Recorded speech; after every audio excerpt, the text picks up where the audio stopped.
Hello students, today's question is read the given statements and select the correct option. Question में बोला है कि हमें दो स्टेटमेंट्स दिए हैं 1 एंड 2, हमें इन्हें रीड करना है और सिलेक्ट करना है correct option.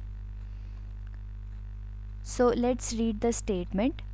In a Graafian follicle, the primary oocyte and the follicle cells may be regarded sibling cells. First of all, sibling cells क्या होता है कि अगर दो पर्सन का पेरेंट सेम पेरेंट है तो इन दोनों पर्सन को आपस में हम कह सकते हैं कि ये आपस में सिबलिंग्स हैं. ठीक है.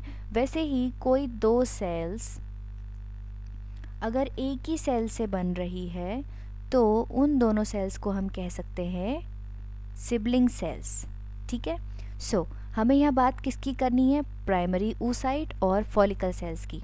सो ग्राफियन फॉलिकल में जो प्राइमरी oocyte प्रेजेंट होता है और उसी के फॉलिकुलर सेल्स प्रेजेंट होते हैं, क्या हम उनको सिबलिंग सेल्स बोल सकते हैं?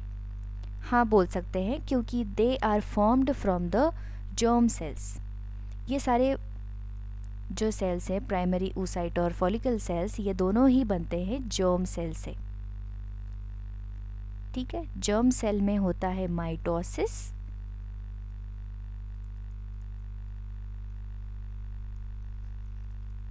और उसी से बनते हैं primary oocyte and the follicle cells. So जो फर्स्ट स्टेटमेंट है वो करेक्ट है.